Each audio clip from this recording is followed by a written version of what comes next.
to be moderating this discussion. And, we heard a few minutes ago from Susan with Casting for Recovery. She spoke about some of the challenges that they're facing in this organization, reaching people of color with cancer, and as well as reaching volunteers of color to help move forward their programs and initiatives. And so today, we'd like to hear your voice and your perspective on ways that CFR can really raise awareness and engage women of color with their programming. So, I'm guessing that many of you have either been faced with similar challenges within your organization, or you may have a perspective that just may be helpful for the organization to hear, or maybe you're a cancer survivor and thriver who has a unique perspective, but every voice and every opinion is really going to be important.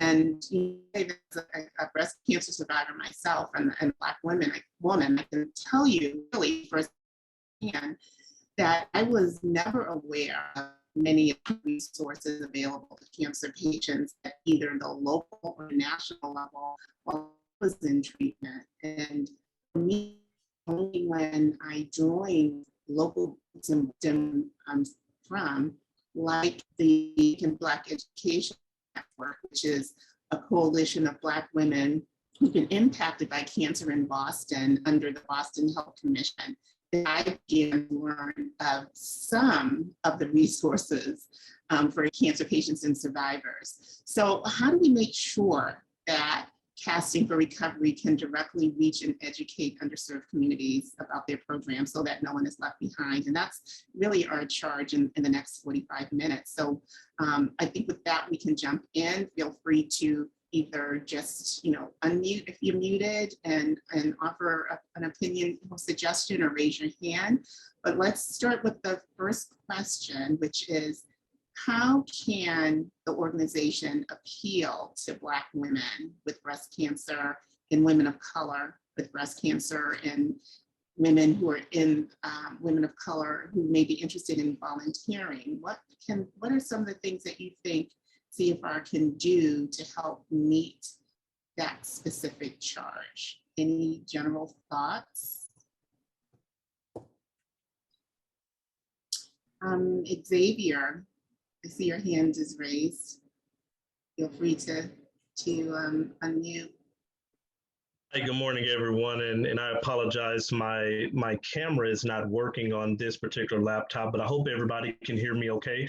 But I definitely wanted to jump in, as this is a wheelhouse for our organization. I am the executive director for the Barbara Cares Foundation here in the great state of Texas. And one of the reasons why we started this foundation, I lost my mother about 3 years ago due to a late stage breast cancer incident.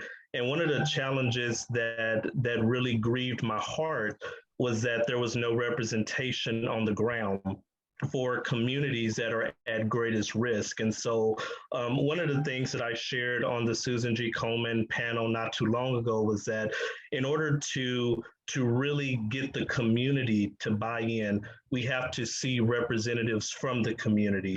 And so I think that, as the lady prior mentioned, it is going to take a targeted effort to be more inclusive, to have community leaders, those that are represented by these rising numbers, to be a part of the conversation, the boardroom meetings, and from there you're able to really get some buy-in from the community. But if you don't see people that look like you, you're going to have a very hard time trying to get that buy-in from the community. My name is Xavier, and I am done speaking, and I hope everyone is well.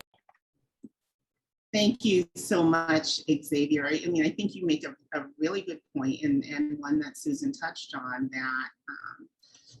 and that is that it's important, if you're reaching out to specific populations, and in this case, particularly women of color, that it's important that women see people who look like them so that they can imagine themselves in that space, or even feel like they're welcome in that space, because it's a group that tends to be marginalized, particularly Black women. So Any other thoughts regarding this that we can share with CFR?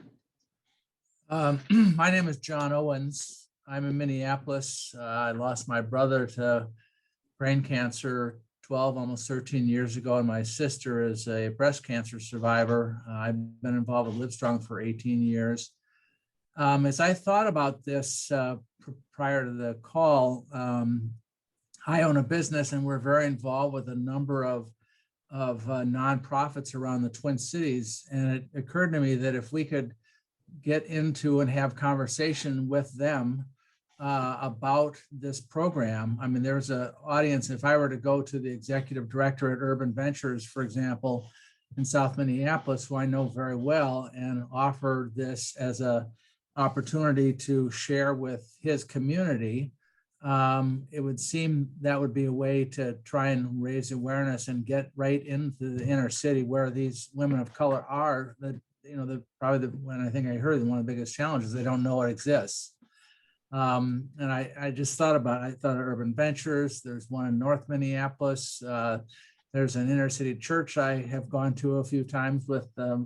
My wife is Black, and we have so been there a couple times, and also even the United Way, which of course I think is probably national, but there's so many different organizations that you could almost try and get in with or to present to their members, their group, their people that perhaps we could help make them aware of this program. Mm-hmm. Thank you, John. So, you know, what I'm hearing is that it'll be important to partner with other organizations. I know Susan spoke of the fact that they've done that. I think what I heard, if I'm remembering correctly, that they've definitely been partnering with other outdoor types of organizations. I'm guessing there may be some outreach with other health organizations, but targeting health organizations and these resource organizations, John, is what I'm hearing you say is really critical in this space. And not necessarily, these are, well, Urban Ventures in Minneapolis is an organization started by a Lutheran pastor 30 years ago that tried to take back the streets from the drug dealers and the criminals, and has created an amazing organization that serves the inner population. And it's a huge organization now, very broad. And I think there are so many people within it and attached to it that if you put that out there to all those people that know of Urban Ventures, to have a I don't know, you call it a seminar or come and hear about this opportunity for women of color that have breast cancer, I would think you could bring in quite a few people. Mm-hmm. So thank you for adding some clarification to that too. So not necessarily just healthcare organizations, but thinking broadly about the various organizations that are touching the population that CFR is trying to reach would be important to engage with. Exactly. Yep. And Marsha, I see your hand is up. Please feel free to unmute. Hi, my name is Marsha Dixon, and I am an integrative nutritional holistic health coaching and minister also, and also life coach. I have just took my last treatment in May, and excited about that. And I wanted to answer this question. To me, it's important to, even from a ministerial point of view, it's in nutritional health coaching, it's important to reach the Black community through their faith. And I know we're not in church, so to speak, all the way because of the pandemic, but a lot of the churches are online. So if you're reaching the pastors can reach their people. For instance, I have two brothers that are in ministry, and we come from a line of ministers, but they can speak to their congregation, and the congregation has faith in them as their leader, as their shepherd. So they would be more inclined to walk into this lane and even be more comfortable. I knew nothing of this organization until Brenda Cathy talked to me even yesterday about it, and she said my name came up to her. And so, and I've been praying for an avenue to even speak to women about what I'm going through. So this was just really awesome to me to even have this opportunity. So thank you all. And thank you, Brenda. In that, we can do the seminars, we can do the workshops. For instance, the church that I belong to, we have a class on Monday nights every quarter, and there are 250 women that show up every Monday night, or possibly 300 women. So that's a whole audience that we could reach that know nothing about this and don't know how to get the health care, don't know how to get, and my story, if I had time, I could tell you my story. Has just been just crazy. 2 months not being able to even get my chemo after I started chemo. So because of insurance, so just hanging on to that, and another friend not even being able to get hers, and when she was able to get it, she was too weak and she died because of insurance. So we, in the people of color community, we and all across the communities, really, we run into those situations. So getting this word out and hearing an organization that is so strong and so deliberately and intentionally going into this lane to call in women of color. My cancer was ovarian cancer and uterus cancer, and one of them was really progressive. So if it had not been for them catching it in time, I don't know where I would be at this point. So I'm just grateful for that, and I'll share the rest of my story some other time. But I believe reaching that community. Thank you for offering that perspective. And I think one of the earlier speakers, either Xavier or John, touched on reaching out to churches. And so many of the churches have various programs, often related to health education. So, and even though for those that don't, it's definitely, I think, a good source of you have an audience that would be welcoming of this type of information. So Anna, please feel free to unmute. I'd love to hear what you have to say. Thank you. Yeah, hello, nice to meet you all. I work for First Ascents, and we provide free outdoor adventures for young adults with cancer. And one thing that's worked really well for us, which I think a number of folks have touched on, is this idea of having trusted messengers from partner groups and partner organizations. So, one example with one of our partnerships, we had a couple of their board members. We're working with Latinas Contra Cancer, and we had a couple of their board members who are really intimately involved in their work and in their mission sign up for some of our programs so that they can experience the opportunity that we're providing, and then pass that along as a trusted member of the community, rather than us trying to kind of gain trust in a community that maybe we haven't shown up for in the past, or hasn't been shown up for overall in the cancer space in the past. So I think broadening the idea beyond, specific partners in the outdoors or in healthcare or in church, and just thinking about like, who are the trusted messengers that can connect us to the communities that we hope to support and serve, and then making connections with that leadership in order to make connections with the rest of the members of the community. And that's kind of a broader approach that we take to any partnership. And that's beginning to work well for us. So just thought I'd share that. Thank you so much, Anna, for sharing that. I agree with the trusted messenger approach. When you have individuals who others will, respect, who they can relate to, it really helps to move forward in any type of engagement or just basic information that you're trying to get out there. So thank you. So before I move on to a related question, actually, I just want to make sure and check to see if anyone else had anything to add to this particular topic. I just have one other thing from a casting for recovery perspective. And this is incredibly great feedback, and I appreciate you all being so honest and open and sharing with us your insights and ideas. It's super helpful and meaningful to us as we move forward here. We really have tried to do a lot of outreach, and I just wanted to throw out a few of the organizations that no one has mentioned, but we've tried to do some outreach with to see what you all think about this. We have done some outreach with the Sisters Network, a little bit with the Links Inc., Touch the Black Breast Cancer Alliance. I don't know,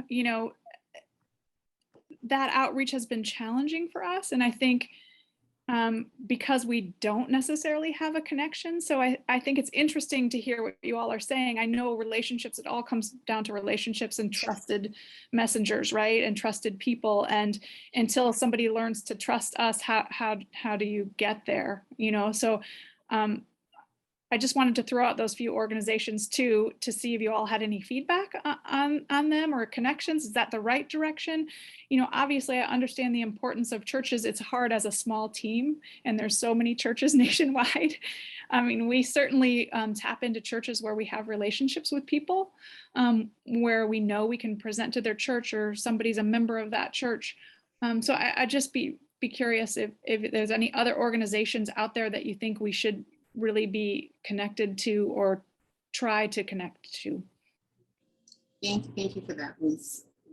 And I would love to hear other people's perspectives. I did want to quickly say to you, in terms of the churches, there may be in certain cities and towns, organizations that churches may fall under. So for example, in Boston, there's an organization called the Black Ministerial Alliance, and it's made up of 25 or 30 churches.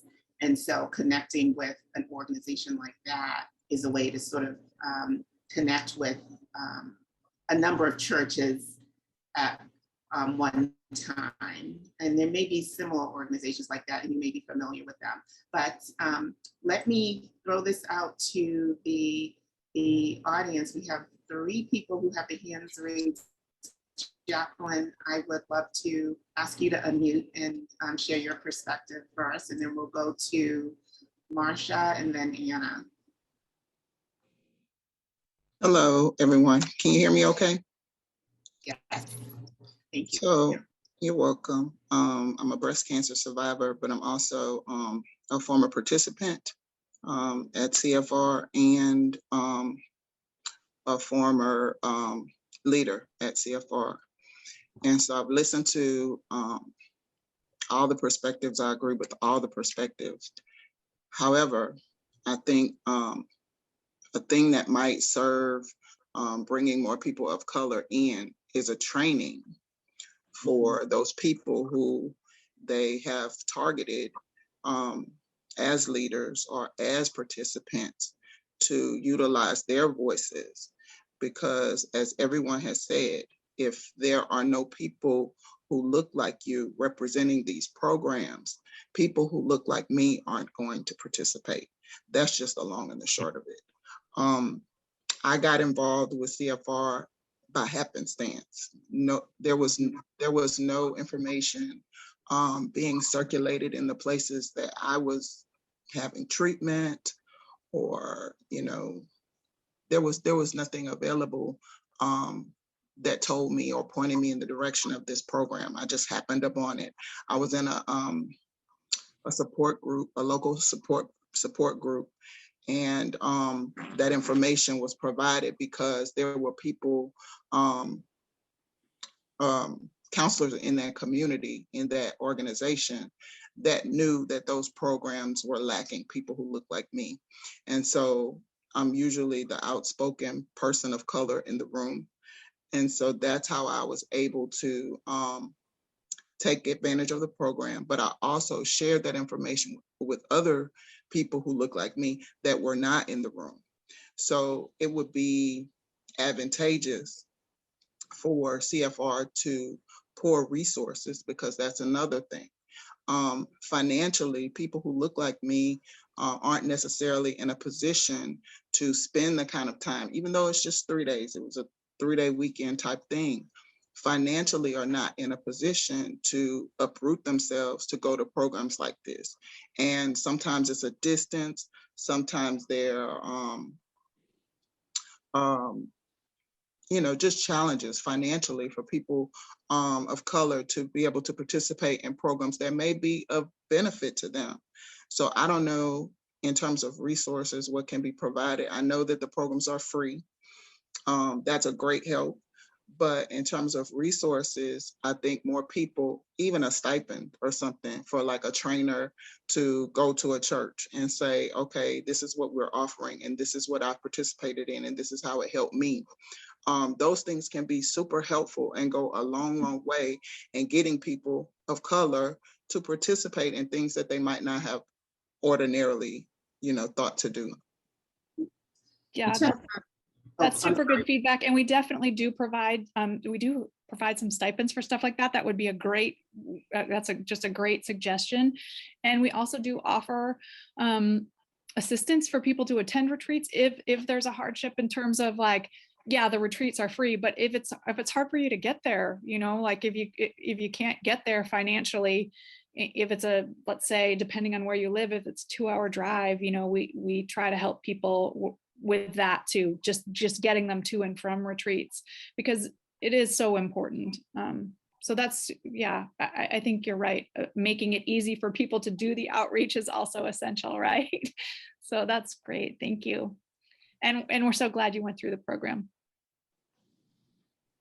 Marcia and then Anna. Okay, I guess I'm running back to the church side of it because my pastor is the previous president of the Southern Baptist Association.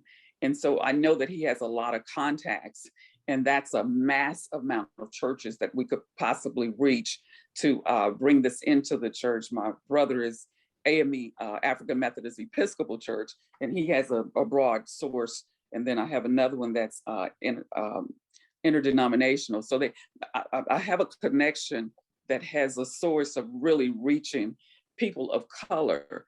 But like she said, if we don't have the training, I wouldn't know what to even go say, because I just found out about this.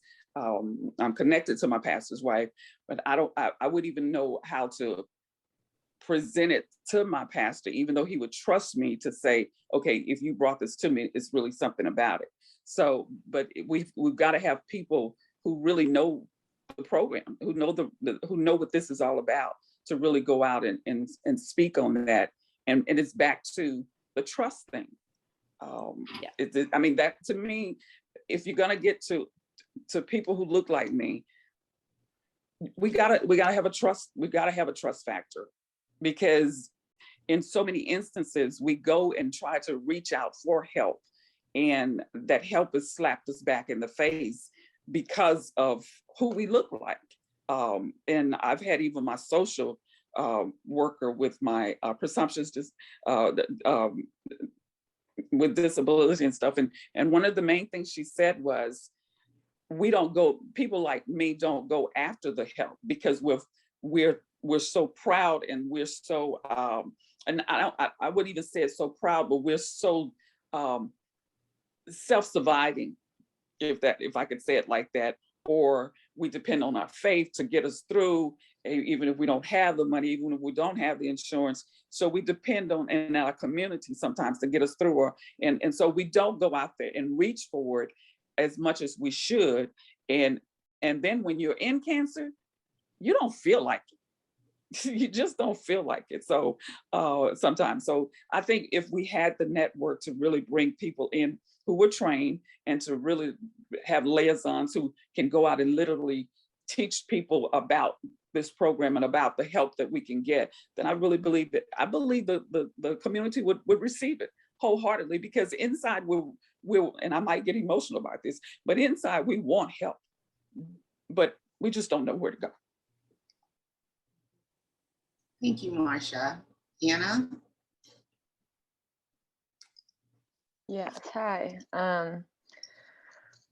We, at First Ascent are facing similar challenges. I think from a small nonprofit perspective, I understand the dilemma of wanting to be able to go take a more grassroots approach, or even an approach like reaching out through churches and religious communities, but also understanding that it's difficult to make decisions about where to put your time and energy and resources strategically. I think that what we've seen is partnering with organizations that work directly in the cancer space has been most fruitful. Just in terms of, we've tried to build partnerships in the outdoor space or in other communities, and we've found that even as far as the time that we're putting in versus the amount of individuals that we're really able to reach and to get out on our programs, it's harder if it's not an oncology specific community.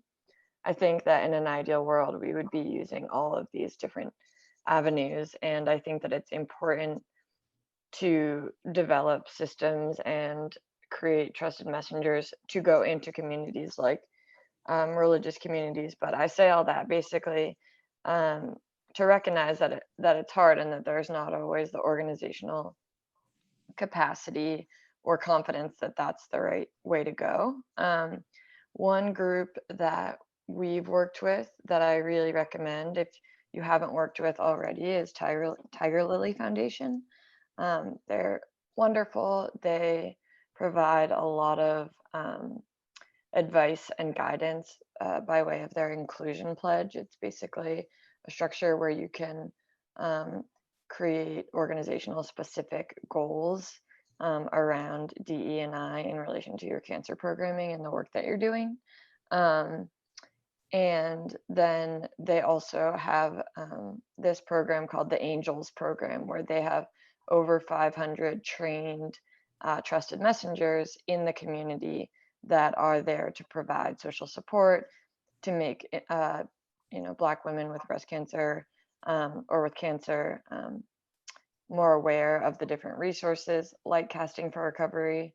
So I think that's another organization that in addition to the three that you mentioned, could be a really great starting point or continuation point, and happy to make a connection too, if that's helpful.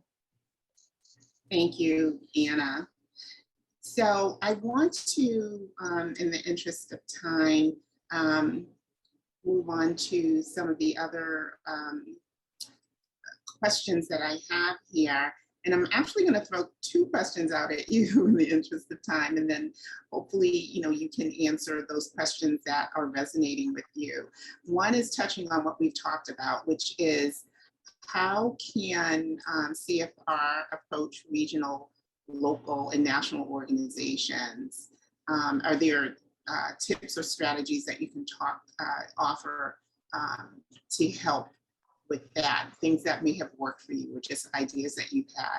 And then the second question is, what are some of the barriers that you think are preventing organizations from reaching this target audience that CFR is trying to reach? What barriers might exist? Check the chat. Oops. Sorry, I'm having a little technical difficulty here. Can you hear me? Okay, great. Thought I lost you guys. Jacqueline, you had some thoughts about one of the two questions or both? Yeah, I think that a huge barrier in organizations, and this is just having spent a lot of time going to various retreats, various conferences surrounding breast cancer, is that organizations are going to put their energy and support toward things that they understand and things that they know about. CFR is not average. It's not something that particularly people in the Black community are going to be familiar with. So organizations like somebody mentioned the Sister Network and things like that, if the people who are overseeing those organizations aren't familiar with the programs, that the types of programs that are being put forth, they aren't going to necessarily put the energy behind those programs. So that brings me back to what I said earlier. If there are not people in the room who can speak to what CFR brings to the table, people who look like me, that can speak to the program's effectiveness, what it does, how it serves us, how it benefits us in the long and the short run, it's going to be very difficult to get even organizations that have large African-American populations to participate in pushing your program forward. They're also going to look at the program and see how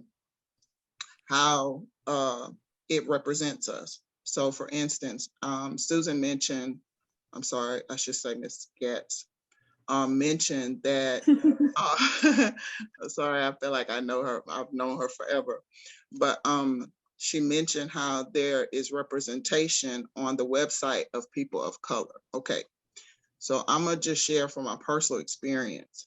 Just because Black people are on the website doesn't mean Black people are participating, and we know that.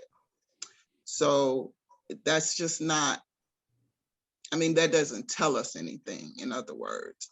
So I can't help but say it really is going to be out of the mouths of babes, Blacks, for the program to reach the type of numbers that I feel are deserving of the program. I think it's well worth our participation. I think it's well worth putting forth those efforts in order to bring us into this arena. But our mouth is going to be the catalyst, I think. Thank you, Jacqueline. Julia and then Marsha. Yes, hi. I'm Julia Forth. I'm the CEO of Cancer Support Community Los Angeles. I'm having an unstable internet issue, so I hope I don't go in and out too much here. But we have a lot of locations around the country. And so in addressing the question of how to reach, national organizations, and this is very basic, so forgive me, you're probably already doing this. But if you reach out to me as the CEO of the Los Angeles community, I can then bump it up and give you an introduction to our headquarters in Washington, D.C. I'm happy to do that. And for our own organization, we are all about collaboration and partnership. So we collaborate and partner with many like-minded grassroots organizations in the city. We have a very large service territory in Los Angeles to reach the communities that need our services. And one other thought, we have, for instance, Anna, we have First Ascents brochures in our community. Of course, we're not in the community right now, but have you ever thought of also doing some sort of educational collaborative effort between organizations such as First Ascents and your organization that are outdoorsy, that you could create an education about not just your organization, but other organizations like you? We do educational workshops all the time online and then post them on our social media. And we'd love to tell our members about these kinds of opportunities. And I think that if you banded together organizations, there's always competition, I know, for funds, but we try to set that aside when we do collaborations in order to get the resources out to the people who need them. Thank you. That's super helpful. And we have, just so you know, our former executive director came from First Ascents. And a few years ago at the Shift festival, we did a collaborative panel together. So there is some good synergy with the work that First Ascents does in Casting for Recovery, and yeah, great suggestions all the way around. And I would definitely follow up with you afterwards about your reach. So thank you. Thank you, Julia. So we have 8 minutes left. We're going to go. I see, Marcia, you have your hand up, and then I'd like to maybe ask one last question that I hope will be helpful for CFR. So Marcia, please. Okay, I'm going to make this really short. One of the other groups I was thinking about was the Black entrepreneur women. I think that's a really good area to touch in on and go back to the grassroots nonprofits. A lot of times they want to go out, but they don't have the finances to put in their budget that they can create these programs. And even though they look like us, and also in the Latino community, because there's a trust factor there too, but they don't have the funds to really put forth what they need to put forth to bring these programs into the community. And these are people that people trust, but if their budget is so small, then they can only do so much, okay, to help people. So I just wanted to throw that out there. Thank you, Marcia. So you were going in and out a little bit. Maybe it was just for me, but I just want to do another check. Can everyone hear me? Because I feel like I'm the one that's unstable. So, so in the next little over 6 minutes, I'd like to, again, throw out maybe 2 questions that I'm hoping will be helpful for CFR. And one would be, are there outlets that could be most effective or have the widest reach in terms of communicating, whether that be podcasts, social media outlets, maybe newspapers if people still read newspapers, those kinds of things. And then the last question would be, are there other things that you can think about that we haven't talked about in terms of outreach and communication that would be really helpful for Lisa to know?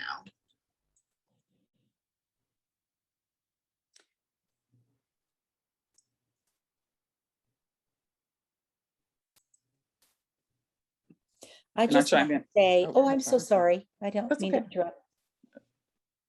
Oh, you go and I go. Okay, it's just very quick. I just want to thank Jacqueline for that comment about the faces on the website being participants. I know with our organization, we try to put as many photos of actual participants and members as possible. Of course, you can't always find the right photo, or now we've been out of the office for almost 2 years, so we aren't taking too many photos right now. But I think that's an incredibly important point, to have the actual members' photos and their stories and voices. We couldn't agree more. So just to clarify, we only actually show real people from our retreat experience. We don't ever use anything other than real. And thankfully for us, it's our 25th anniversary. So we have, even in the craziness of last year and no retreats, we still have 25 years of photos to work with. So it's really important to us that it's authentic. That's something that I mean, just as a marketer and a person, it's just, it's so easy to see when it's not real or genuine or authentic. So everything that we show on our website are real participants, that really were at the retreat.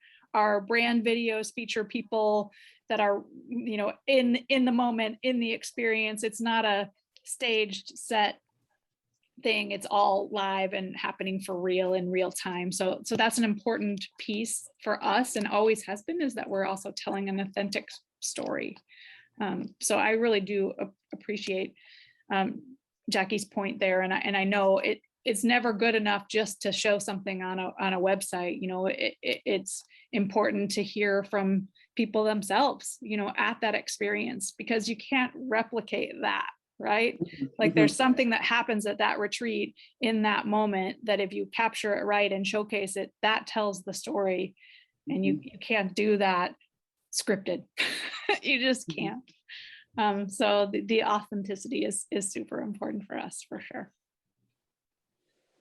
Marcia, I think you had your hand raised. Yes, I think social media is really important. There's areas in Facebook where you have a community of people of color, whether they're in business or whether they're doing different things. But we spend a lot of time on Facebook. And there's another platform that just came up, and it's called We Me. And that's a really good platform to look at. Also, I'm still searching that one out, but it's giving you the platform to be able to say what you need to say about what you need to say. And so I really think that's a really good. And then the telling the real, as she said, authenticity and telling the vulnerability of telling the real story, getting even on Facebook, getting some of those snapshots of telling your true story, or getting people who look like us who tell the real story about what we're going through, and then it'll invite and create an appetite that would cause people to come in and want to be a part of it. Absolutely. Any other thoughts? In these last 2 minutes, again, the two questions that I threw out there were, are there outlets in terms of social media and other communication outlets that might be helpful to know about? And are there other things that we just haven't thought about or talked about that could be helpful to know to support the work?